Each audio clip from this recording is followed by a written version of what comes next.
So we're going to get started. Welcome to today's independent dialogue for the United Nations Food Systems Summit. So for the next 2.5 hours, we're going to be envisioning the world in 2030, where food service might be or could be more equitable and sustainable for all. First, I want to share my immense gratitude for each of you to show up here on a Saturday, taking 2.5 hours out of your morning, your midday, your evening, wherever you're calling in from, to be here. And you showed up because you believe that it's important to be part of positive change. You believe it's important to connect your voice with others and to gather here to envision the world 10 years from now. One that offers more equity and well-being for food and farm workers and more environmental sustainability and climate awareness in food service and food consumption in general. So thank you for being here. Each of us on the call has a unique perspective on food systems. We're all involved in food systems or food service in some way. Here on this call, once we have everyone joined, we'll have farmers, food producers, chefs, distributors, food marketers, grocery workers, food professors, food innovation technologists, food equity workers, healthcare workers, school food service workers, students, and eaters, also a very important part of our food system. The power of this diverse collective is stronger than our siloed perspectives alone. The meeting is an opportunity to share our concerns and dreams in a safe space about the future. Through the discussion sessions in particular, we're going to be drawing out differences in opinions as well as points of agreement, and we're going to do both with respect. There's important things to learn from divergence as well as connection. So given that food touches all aspects of our lives, our cultures, our communities, and impacts the environment so greatly, the UN Secretary General has called for bold action to be taken to improve food systems dramatically in order to help achieve progress on the 17 Sustainable Development Goals. And that's the reason for the event today. The Food Systems Summit includes 3 types of dialogues: member state dialogues, the Global Summit Dialogue, which is occurring in September, and independent dialogues like this one today. And all of the dialogues incite us to act with urgency and to work together in cooperation to propose bold actions for a better future, to help inform the decision makers at the UN level on what ideas really could be incorporated to achieve these goals. The summit itself is really a landmark moment in food system transformation. We have stakeholders around the world gathering together like we are today so that our opinions can help inform these decisions to achieve the goals. And our diversity of opinions that we're going to be sharing today is what the UN is calling for. Our realities within the food system will each be different, and that's really the point. So you may have an expert experience in one slice of the food system, but we're going to be gathering together that opinion to explore, to debate, analyze, and elaborate these ideas and concerns, and at the end of it, come up with some intentions and commitments. So over the course of this is sort of the choreography of this event. The bulk of this is going to be spent in discussion. So the discussion session is going to be where you're going to be participating. And there'll be a short break after that, and then we'll reconvene for the feedback session, which is really the heart of all of this, where we're going to be hearing all the ideas shared from different groups. And I'm really looking forward to that moment. And before I really get into queuing up more about, the why of food systems and also the discussion sessions themselves, I have invited 2 people to share a few words to sort of help frame the work we're doing. So I'll introduce them now. First, I would like to introduce Julia Dalmati. Julia is the Director of Community Programs at the Future Food, primarily managing the Food and Climate Shaper boot camps, which is a joint program with the Food and Agricultural Organization of the UN. In her free time, Julia is engaged in opening Super Co-op, the first member-only cooperative supermarket in Berlin, as well as building a circular economy startup in her home country of Hungary. And Julia is going to speak briefly about the power of using systems thinking. So, Julia, I'm going to let you take it from here. Yes, Thank you, Abby. I'm super excited to be here today and spend my Saturday afternoon in a very inspiring way. Well, I don't have too much time, and I think ecosystemic thinking is something what we could have a full lesson about. So I will try to explain it through my experiences. And that kind of also shows the journey and my occupation, what you also introduced. So we all know that we are surrounded by ecosystems, and everything has every element around us are interconnected and depending on each other. We can see that in natural ecosystems like our soil, or digital ecosystems like Google, or different technologies what we are using on a daily basis. And these elements are in dynamic relationships with each other. And if we look at the food system, we can also identify the interaction and the interdependence between the different food system actors. I myself learned about ecosystemic thinking in 2018 when I followed the master program of the Future Food Institute, the Food Innovation Master Program. And we also needed to learn how future food actually thinks. There are three elements all the time, which is knowledge, community, and innovation. So we need to understand our context. That's the very important first step. And then bring the stakeholders into one conversation around one table and engage them in our activities with the goal to create accessible innovation through human and planet-centered approach. So how did I got completely obsessed and yeah, obsessed with this approach, with this entrepreneur approach? We went on a global mission of 60 days during the program, where our goal and aim was to meet all of the food heroes around the world in those cities and countries who are already contributing to a better food system. And I was high on adrenaline for 60 days, talking to amazing people and getting equipped with all these solutions and tools, what I then wanted to bring back to Berlin, where I'm based right now, and then take action myself. But first of all, you also have to understand how those solutions in another country, in another city, in another environment can support the similar problems what you are facing in your local environments. And what was very important for me is that I felt like we miss involving consumers in the conversation. So how do we want to make change if those at the end who are consuming food, who also has the power to change through their demand, are not even involved in the conversation? So through many elements, like I organized food shapers workshops here in Berlin.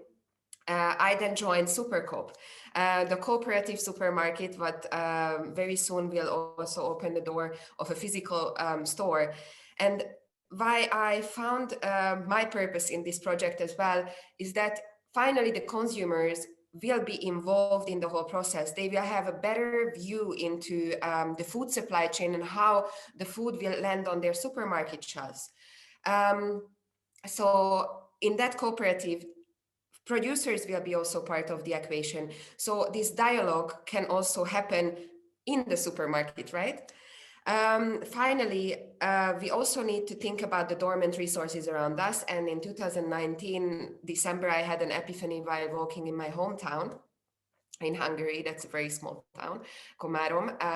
And I walked past a building which was standing there empty for 23 years. It used to be an orphanage.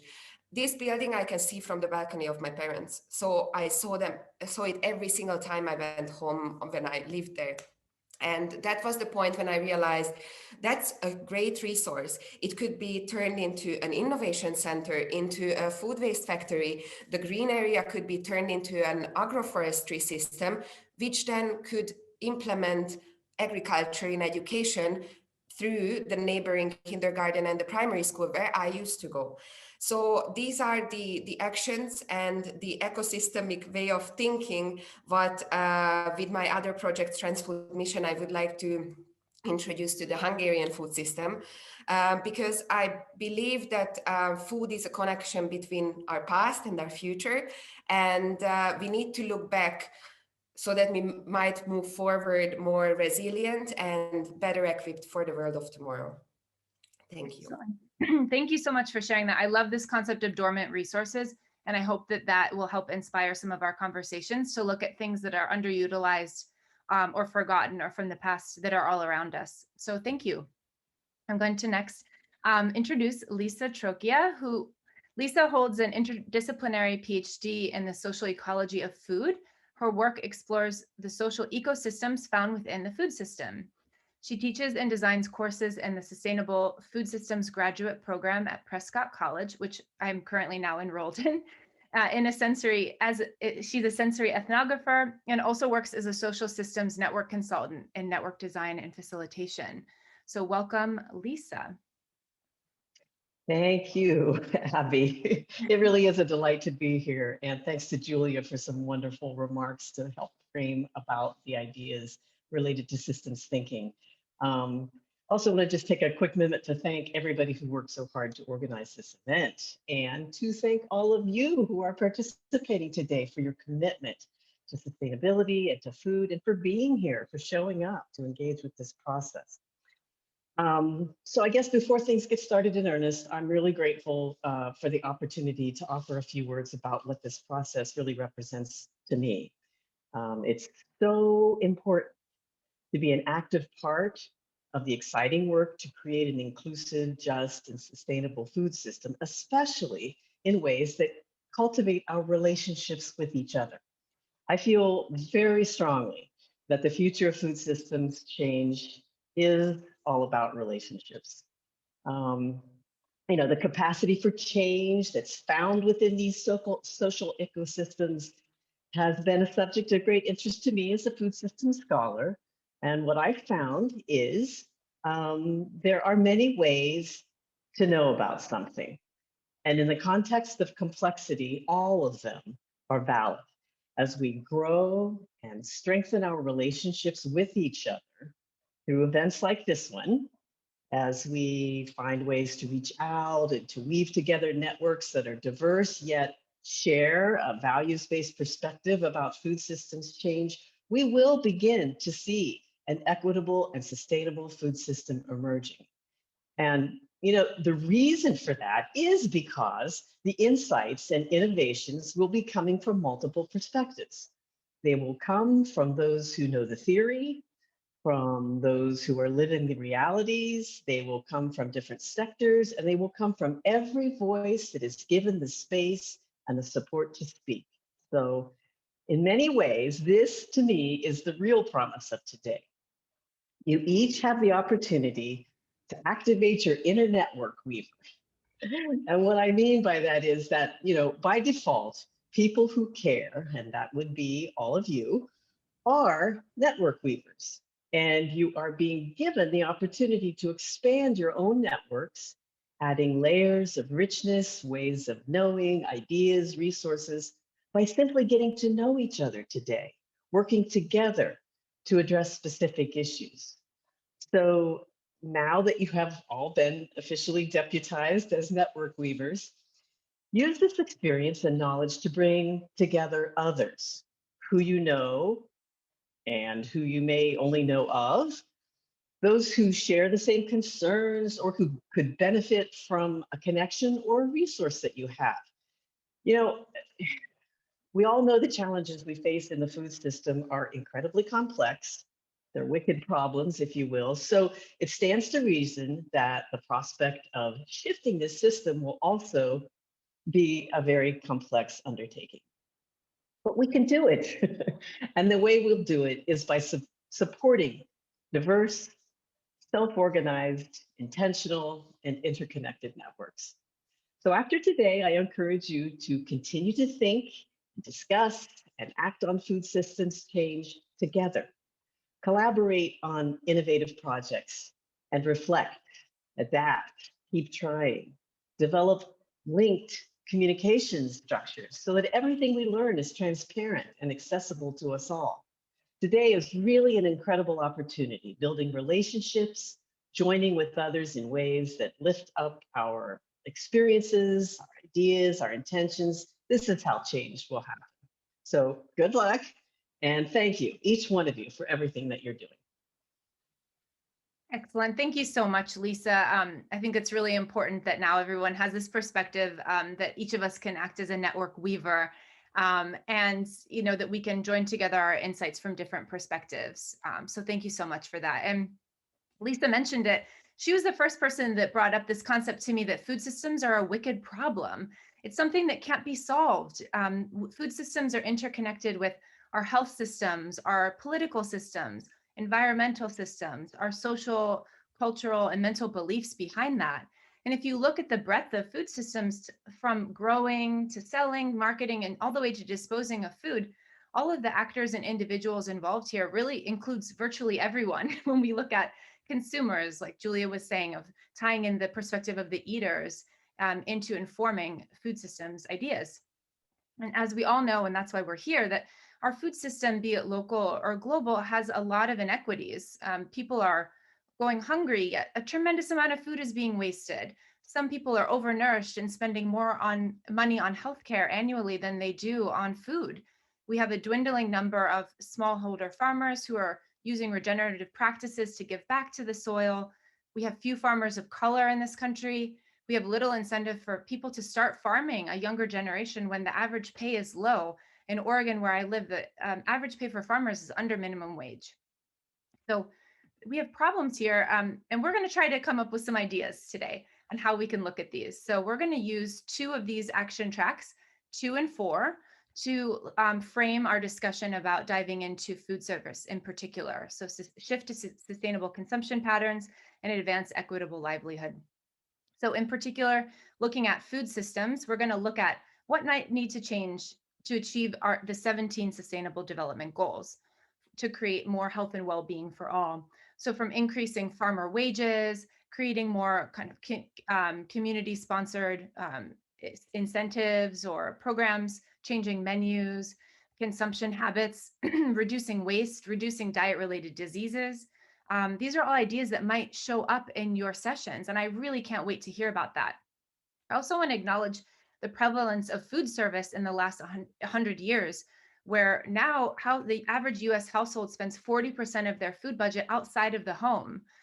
That means there's a lot of power and influence within food service itself. And so before I move into the participatory discussions here and frame them, I want to give a tremendous amount of thanks to everyone who made this event happen. There's a power in collective, and these are the people who really made it happen.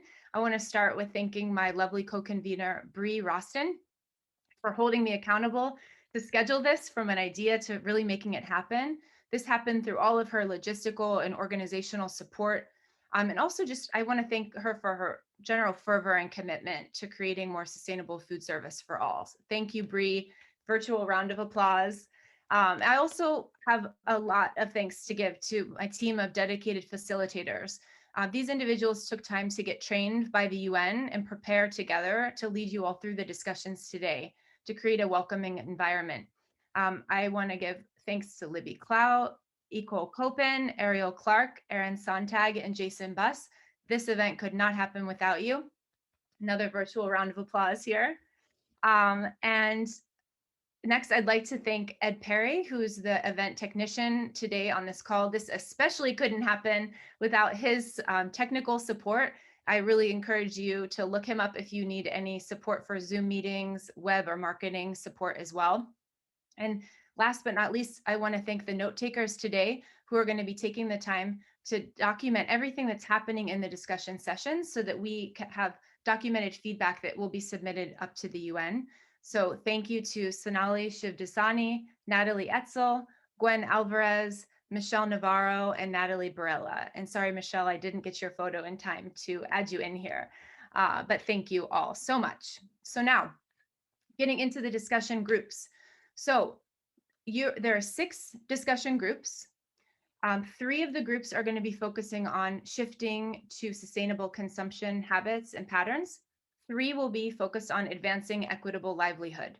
So there are 6 different questions.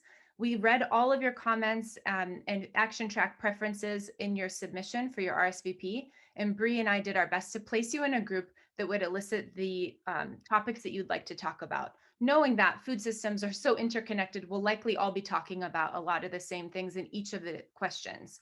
So the facilitators are going to be leading you through the discussion.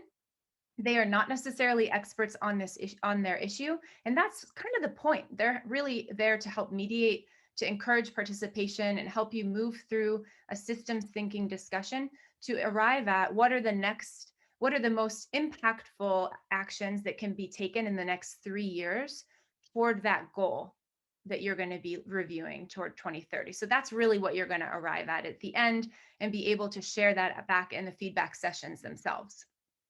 So a couple of ground rules before we get into those groups. In order for the facilitator to know that you have something to say, you can use your Zoom raise your hand function. I'm going to see if I can do that myself here. It looks like this. It's like a little hand. And you can also do this if you can't find it there. Thank you, Ed, for doing that. Excuse me. The raise hand is going to be in the reactions button in the toolbar. So if you click on reactions, and you'll see the raise hand button there. If you don't see reactions, you may be using an older version of Zoom. It may be in the participants panel underneath all the participants' names. Just depends which version you're looking at. So you can raise your hand. If you, like me, get kind of confused by technology, sometimes you can just raise a finger, you can raise your hand. That will signal the facilitator that you'd like to share something. You can also, if you support something that somebody is saying, you can sparkle your fingers. I like to call these jazz hands. You can also give like a little clap. This just helps show support, so the note takers can also document that there's extra support for a specific idea. In general, just know it's okay to disagree. We're not all going to come up with ideas as a group that are all going to be linear. We're going to have agreement and disagreement, and that's also the point. So just keep an open mind to learn from others. Your expert opinion from your perspective in the food system is going to complement the work of others. And I'm really looking forward to hearing what happens in the discussion, in the feedback session when we get to hear from each of the groups. You will be able to learn about how chat will be used in your facilitator session. That's going to be in the hands of the facilitator to decide. And in the feedback session after that, we'll use the chat for Q&A so that we can answer questions if you have a question for another group. So without further ado, let's get into the sessions. And Ed, you can do your magic and get everybody into the breakout sessions. And I look forward to seeing you all when we return together. Thank you. We're beginning the summary session. Each group is going to have 5 minutes to share, and I'll take a moment after that to kind of tie together what has been heard, and then we'll move on. And so if you can please save questions by writing them on your paper, we'll have a moment to address questions in the chat after this summary session. So group number 1, so equitable livelihoods, they were part of the one of 3 questions for that. Their question was, by 2030, we have reversed the way our food dollars are spent. Instead of 15% to the farmer and 85% to the supply chain, it is now 85% to the farmer and 15% to the supply chain. Bree, you have the floor for 5 minutes. No, you are muted. All right.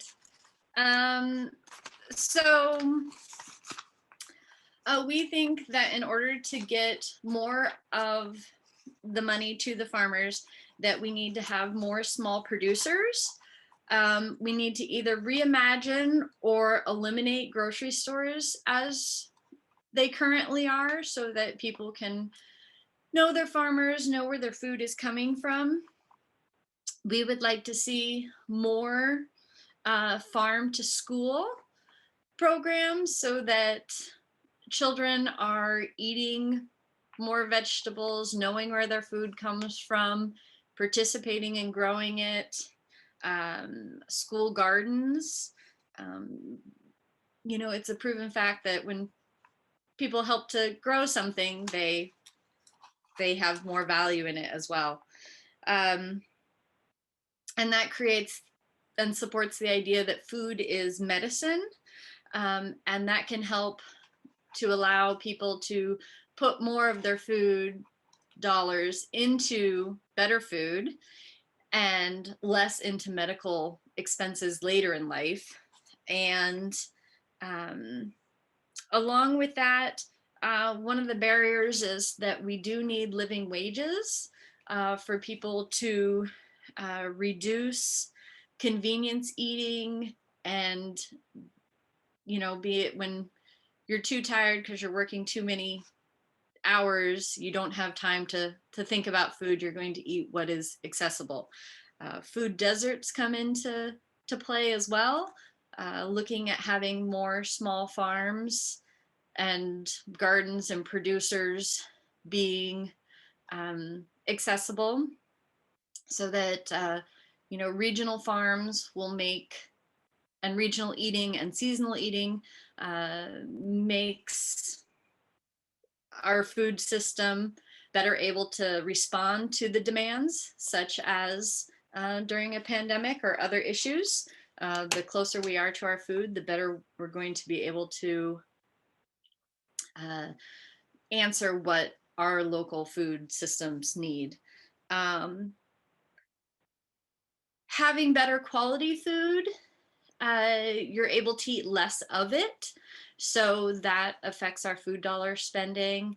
Having meat as a component of the plate instead of the center of the plate also is a factor, because a lot of energy goes into producing meat, be it water, other grains that people could be eating. So we need responsible protein choices. And farmers do need to be held accountable to the land by hopefully getting them more money. They do need to, be stewards of the land, using composting, taking care of their water supplies. And along with how people spend their money, we need to allow WIC or SNAP or other programs for low income people to purchase organic food. We need to break down the barriers to purchasing more direct from farmers. And we also need the WIC dollars to be ethnically sensitive, so that people are able to eat more what they're historically used to. So milk and dairy aren't necessarily things that everybody needs, but there's a lot of people who have dietary allergies to those, but they're very high on the WIC program. And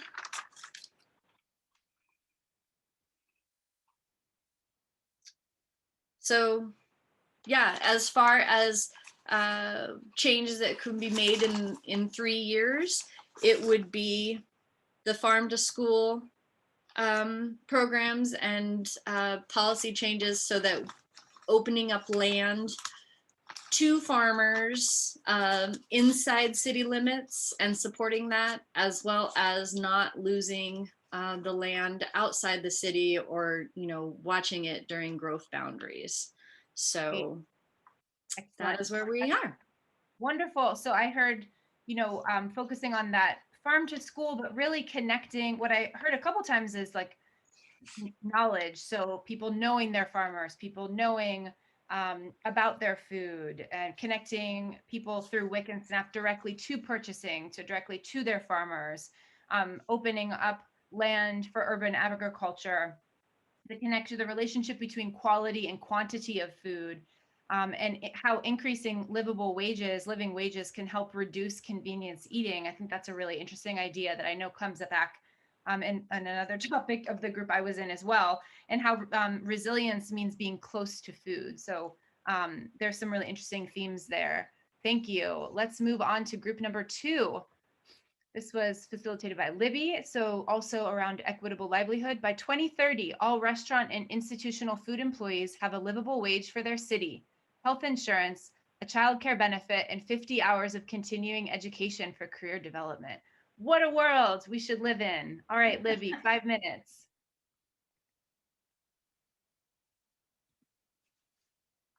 Thank you. I just want to be transparent here in that we had a very small group and ended up with just my note taker and I and Ed having a conversation by the end of it today. So our viewpoint is limited, and I wanted to recognize that because we didn't have the wealth of information from multiple viewpoints. But this is a really exciting prospect.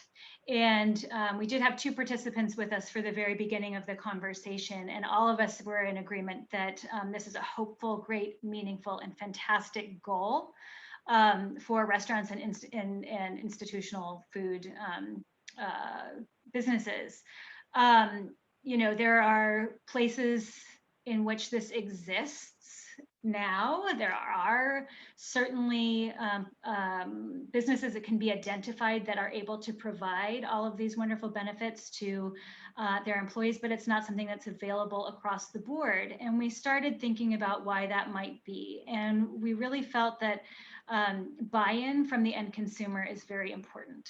The end consumer needs to feel that these things are important for the people that are making their food. And the idea that that end consumer, whether it's an individual or a corporation, needs to have a willingness to spend more of their disposable income on food in order to make these things a reality.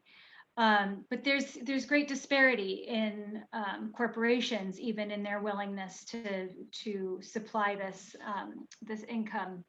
We had an interesting discussion about certain corporations, specifically tech and premium businesses, that are able to pay, you know, much more for their food and have a willingness to do this, versus manufacturers who maybe have the income but a very different mentality. So one of the things that we're struggling against is that oftentimes in the corporate setting, the mentality of the corporation ends up being applied to the food.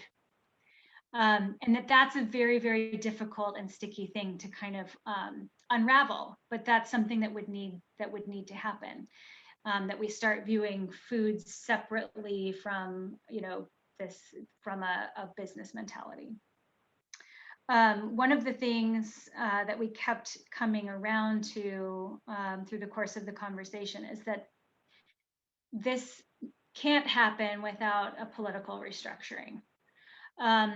We floated, or I guess started having the conversation about why is it that it is the restaurant and institutional food places' responsibility to provide health insurance, to provide childcare benefits, to provide continuing education and career development, that given the constraints and the limits and profitability of restaurants in particular, that the onus maybe shouldn't be on them. And so we need to look at how our government interacts with individuals and creates a baseline of equity, especially in regard to these things. And that just kind of kept circling back. We kept circling back to that idea that maybe we need this not to be the responsibility of restaurants.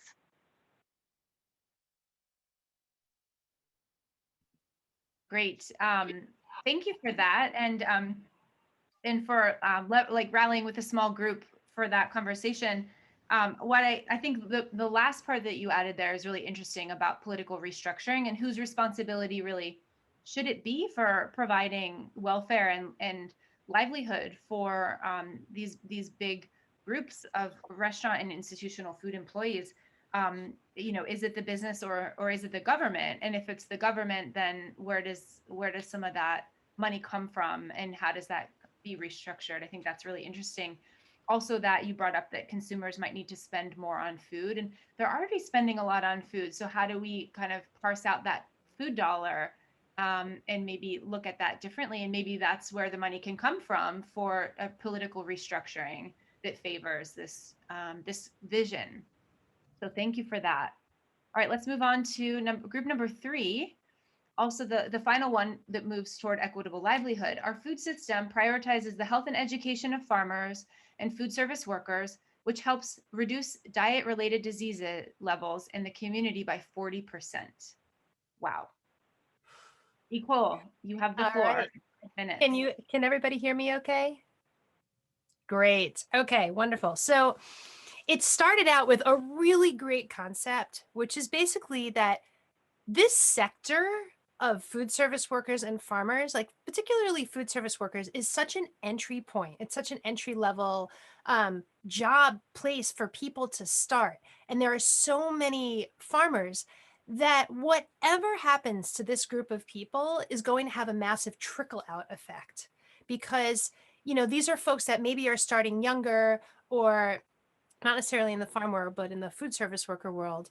And they're going to move out into a different part of the public sector eventually. And so the impacts that whatever changes we figure out or how to change things is going to have a really big impact in the greater world. So I just wanted to, that was a great framing that we started out with.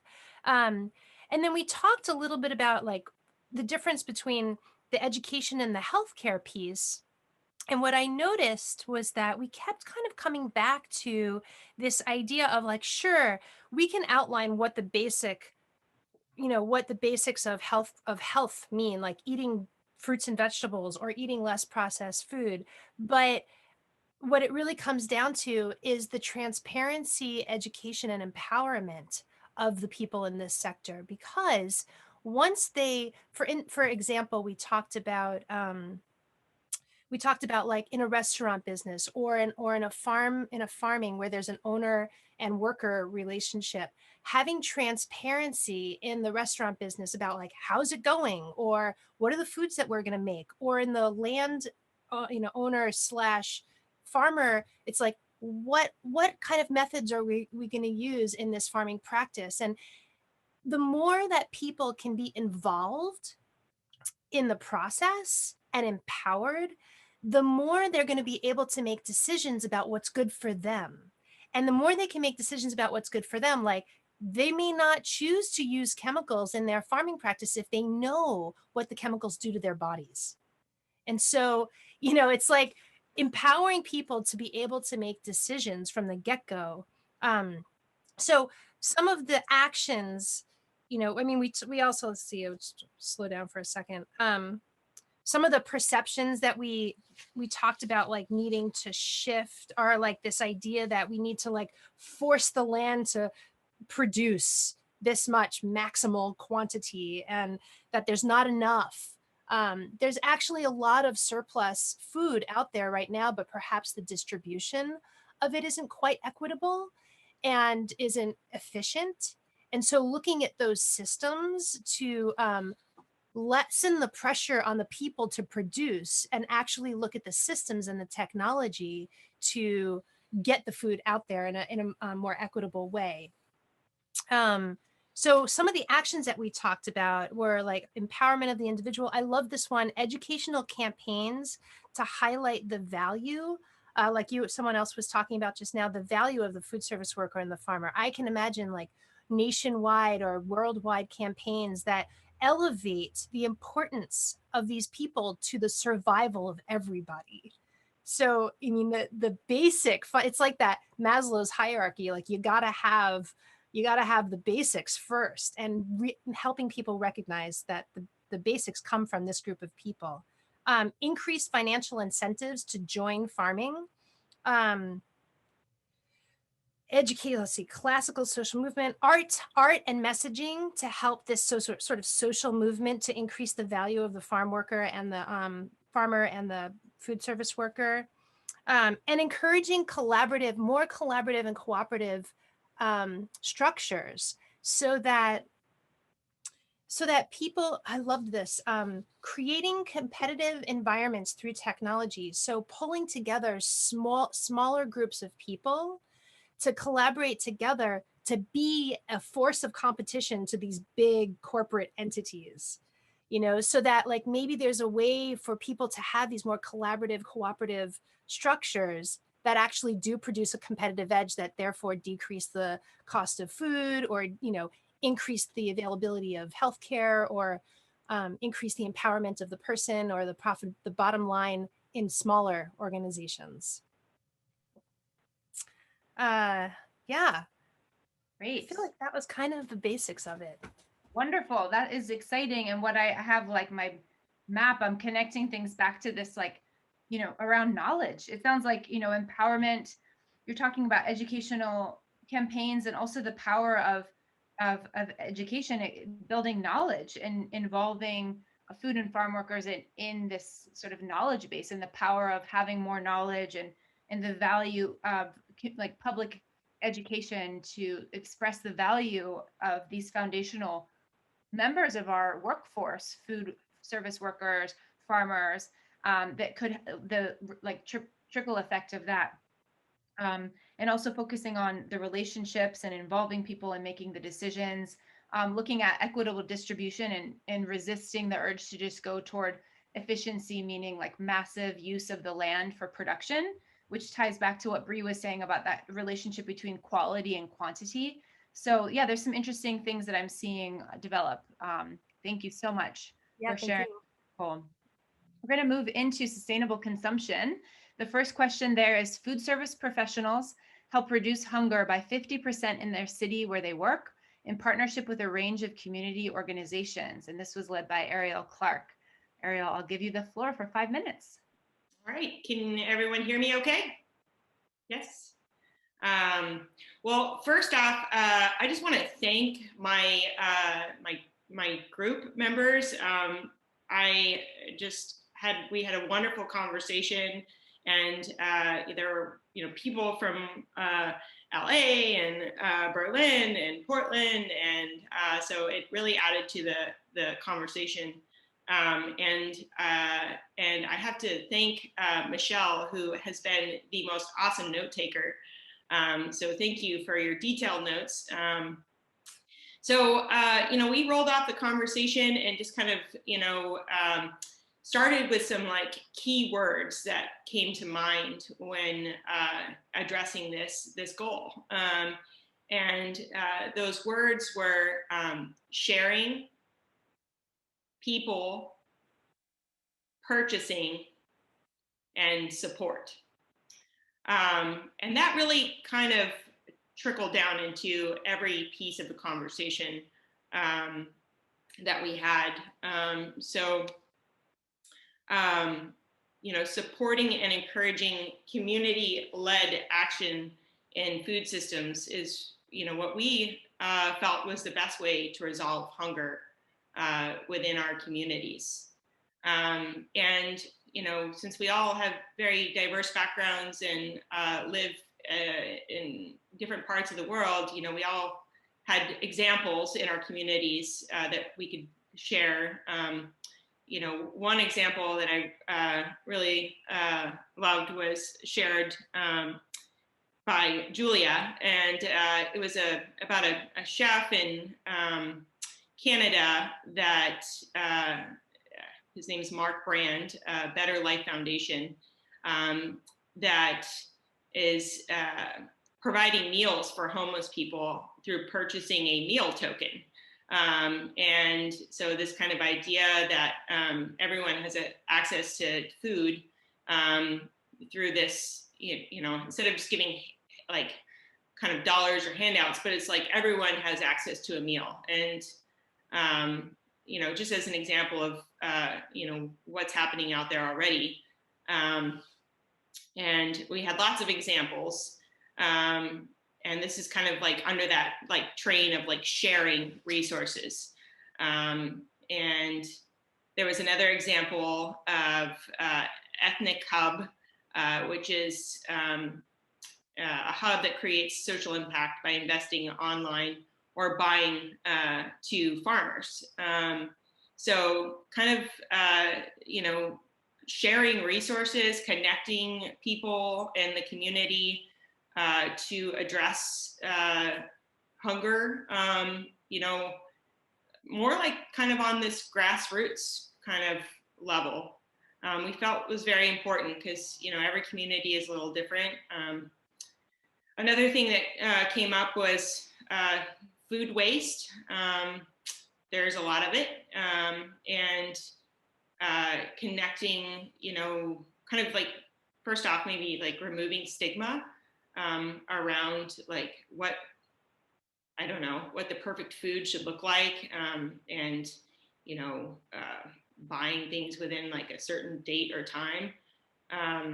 The other piece is kind of like this more legal limitation, you know, around fear of lawsuits. You know, one, you know, people are concerned that, you know, if they give food away and like, someone gets sick, then they'll get sued because of it. So that's definitely a problem. Ariel, do you have one final point to add before we move on? Yeah. I guess,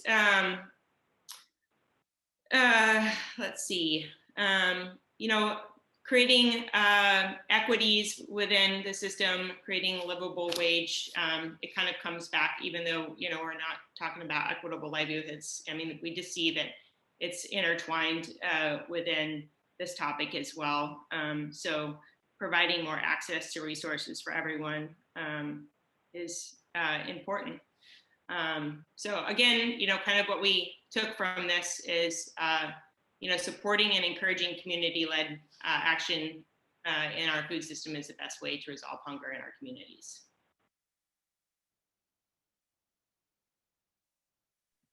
Thank you. I was muted there.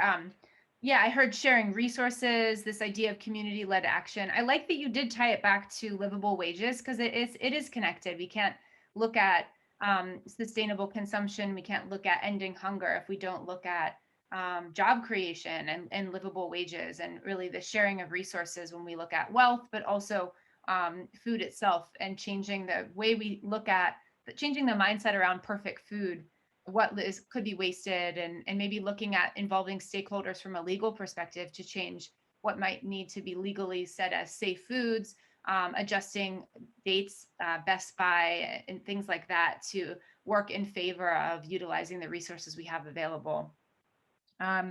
Great, thank you so much, Ariel. Let's move to question 5. Chefs enable lower greenhouse gas emissions markedly by reducing packaging and guiding consumer trends toward climate-friendly diets, where the average consumer eats 40% less meat in 2030 than in 2020, led by Aaron Sontag. Aaron, you have the floor. Great, thank you. While I have everybody, I just want to take my opportunity to thank Abby and Bree for organizing this. It's been very insightful. Also, thank you, Ed, for helping us figure the rest of it out. And thank you to Natalie for taking notes, and to Corey, Jamie, Peggy, Michael, and Soma. It was a really great discussion, and admittedly, I lost track of time a little bit. I thought I was timing segments the right way, but so we've got a lot of questions and some thoughts and some solution ideas, but I would say generally more food for thought. So our question broke down into basically 2 main discussion columns, one being the reduction of packaging, and the other being chefs enabling climate-friendly changes in diets. So we'll just go through them one by one. In packaging, we identified some of the unique issues around packaging, especially in this last year, where packaging has become front and center, and the urgency of packaging has gone through the roof and might be the new normal. Our group seemed to focus a lot on compostable packaging, which maybe as a tool to reduce packaging waste. So more of a focus on waste less or low waste packaging. And some of the issues surrounding, I think, a better composting industry were lack of consistency for waste management from state to state, from town to town. Basically, everybody's rules are different, and it seems like it's maybe a newish industry. Budget constraints are a big one. Urgency of use, I think, has put a lot of people on the consumer side of the industry in a tough position of needing more packaging, and compostable packaging is more expensive, so it's a little bit less accessible. Another thing that was brought up was the quality of packaging. What's in compostables as far as what chemicals are being used, and how does it translate to waste management and reliable composting. We talked about some solutions. One around consistency for waste management. I believe Soma presented the idea of having IDs for different compostables, just like we use for recycling, which might help to sort of standardize waste management. Michael brought up the idea of industrial composting. He works with a school that has a closed loop situation with some or all of its packaging, and was highlighting the idea that a lot of the compostables need industrial composting facilities to be dealt with. And in general, as far as waste management goes, closing loops in that way, using composting facilities and figuring out how to get large scale industrial composting managed. Budget constraints seems to fall towards legislation and the idea that legislation, city and state, and maybe even federal are going to be where budget solutions and incentives can come from. Another interesting idea about regards to reducing waste in packaging is diversifying the kind of packaging that's out there. Soma brought up a type of packaging that is like a finite reusable that gets used maybe 10 times or so before it gets recycled, which I thought was an interesting idea, to be able to not just be disposable, recyclable, or compostable, but sort of what can exist in the middle there, and how we can kind of incrementally move towards low waste, maybe before no waste, and ways to like step down. And when it comes to quality of packaging, what's in our compostables is a really interesting, important question. I've never even asked. I don't know what kind of chemicals are being used to produce, corn bowls or corn straws or that kind of thing. So transparency around what's going in them, and maybe consistent standards for what does go in them, so that we can create consistent standards for waste management in general. Great. Aaron, is there anything like final thought you want to share? Oh, well, that was my 5 minutes, huh? Yep, that was it. Okay, that's it. On climate friendly, I'll just go through this in 30 seconds. Changing perception, cost transparency, basically getting to the consumer how much things actually cost. The idea that the 99-cent burger really doesn't exist. Seasonality and mileage do add to the cost. Undoing the cheap food perception. Corey had a really great idea of Cisco's moving to electric vehicles, and then chefs using energy efficient equipment. So starting climate changes from the roots, from literally the facilities of the restaurants. Attention to training on plant-based solutions. I think it's a relatively new field. And so just training chefs on what a plant-based diet looks like. And then programming plant-based menus out in the open, changing perception in that way. Don't hide anything, put it right in your menus, cauliflower, mac and cheese, that kind of thing. Thanks again. Excellent. Thanks for getting to that second part of it. Like, lots of cool ideas shared about packaging that's out there that's currently working. I love hearing about the closed loop system in that school. I want to hear more about that in terms of waste management, and also knowing that the budget kind of needs to come from the government level for things like that. And right now it's really different state to state. But looking at cost transparency, this is a theme of transparency, of knowledge. Knowledge is empowerment. If we can empower consumers to know more, that they're like the true cost of food, and the true cost of that 99-cent burger, then we'll get someplace. And I think that's really important for us to look at, especially in the next 3 years, to get people really comfortable with it by 2030, that people should be eating far less meat, for example, and that chefs can work, food professionals can work to make that happen. Okay, group 6, last group, small and mighty. By 2030, school and institutional menus include 40% less packaging and feature culturally significant, inclusive foods while addressing public health and climate realities. Jason, as a facilitator, I give you the floor for 5 minutes. All right, thank you, Abby. So yeah, I just, first of all, want to thank Abby for jumping in as note taker and also being part of the discussion. We had a small group, but we had a lot of amazing and wonderful ideas. So thank you to my group, to our group, for all of that.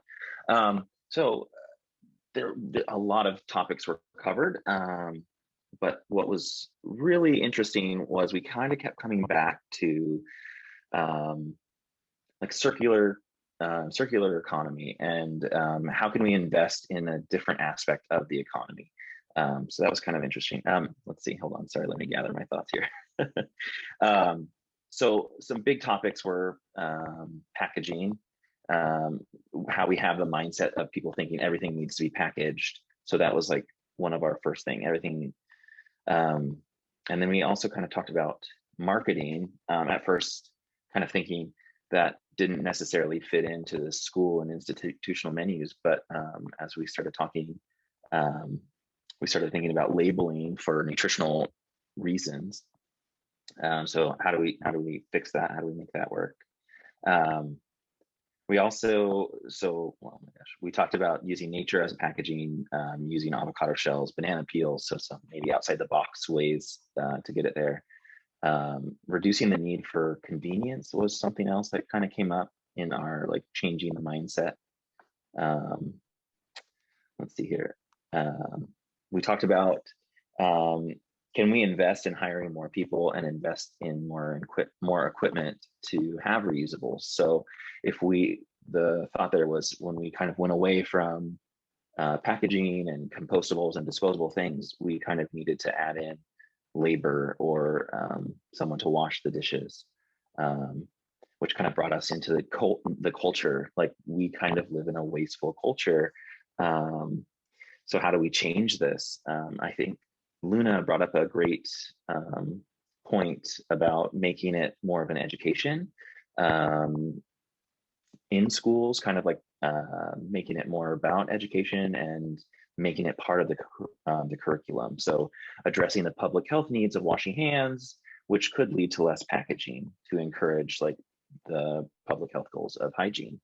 There's just a lot of packaging. And then there's this like this thing in our country where it's weird to touch our food.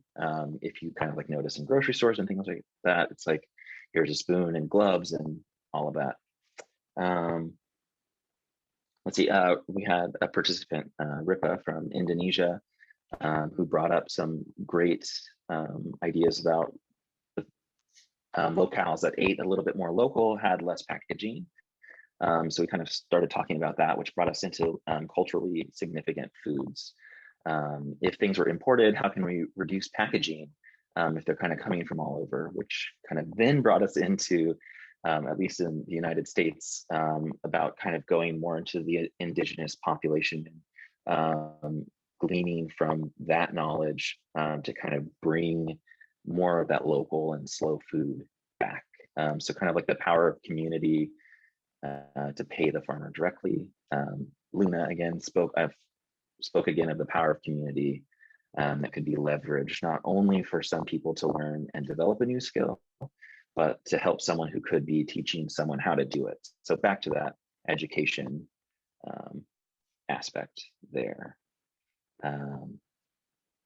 So yeah, tapping into the community, connecting schools with other programs to leverage resources. Again, like I said, a lot of information's here, so I may leave some things out. Kind of like to skip to how do we think we can make it happen, because I'm at the end of my time here. Leveraging and connecting the community again to institutions and schools, kind of leveraging that traditional food knowledge um, find ways to get money from the state to increase traditional locally grown food. And then a cool thing that we kind of thought about is the school is a captive, and institutions are a captive audience. So we can help reduce things in that way because they don't necessarily need marketing. But yeah, those were kind of the things that we talked about, which was a lot. So again, thank you so much to my group, and thank you to Abby.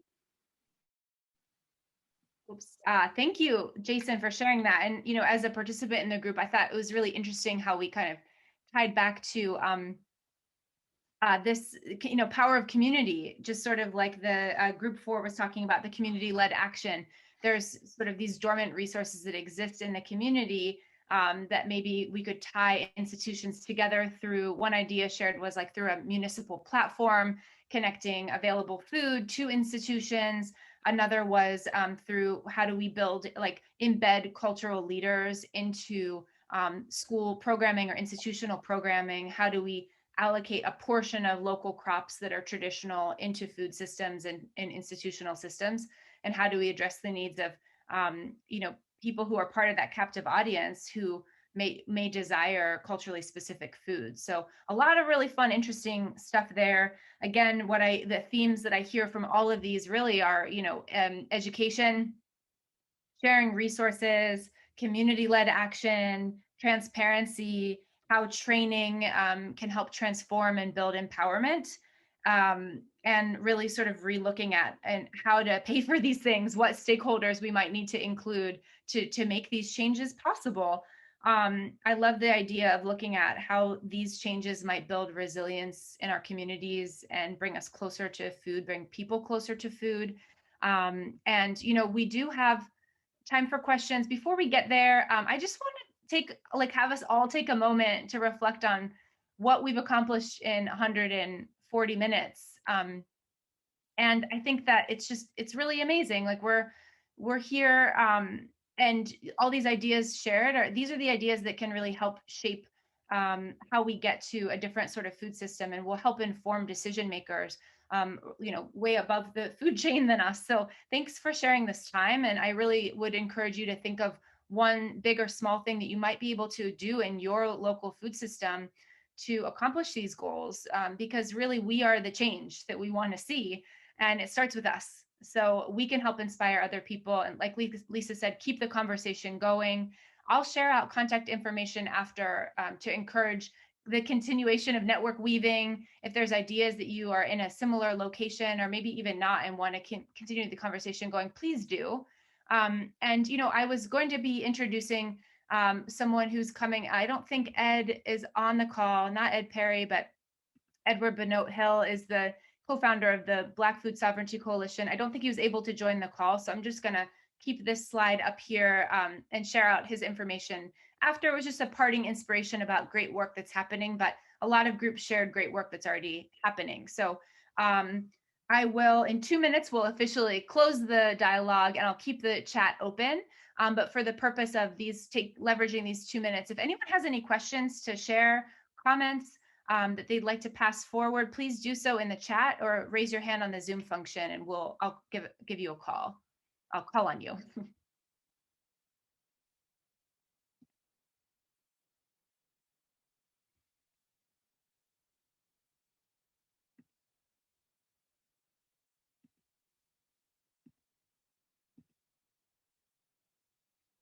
How far of this reach even geographically how far is the reaches even geographically? Roberta, I'm wondering if you mean the dialogue, the summit itself, or the work here. Sorry, participants. Yes. Oh, we have participants here from, gosh, if everybody who's not from the US could please type in the chat where you're from. I know we have Berlin, we have Indonesia, Brazil. We had a participant originally from Italy. Yep. India. India. Yep. Are we missing anyone? Fidenz, is he able to join? Not everyone was able to join the call. I get it. It's Saturday, Indonesia. So we did have some more participants, but There are events like this happening based in other locations, Texas, Ed, there we go. Sometimes it feels it's not part of the US.